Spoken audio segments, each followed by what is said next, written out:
Welcome to qnawire. In this question, we are given the unit cost function and we are asked to minimize that function. To minimize a function of one variable, we need to solve the equation c prime of x equals to 0, where c prime is the derivative of the unit cost function.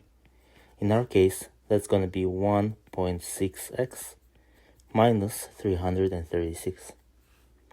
And we want that to be equal to 0. That's an equation for x.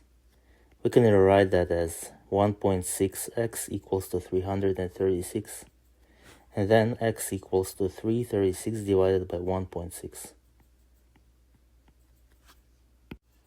And that equals to 210. Now we need to plug in that number in the function c. We need to calculate c of 210, which equals to 0.8 multiplied by 210 squared, minus 336 multiplied by 210, plus 45,961. And this equals to 10,681.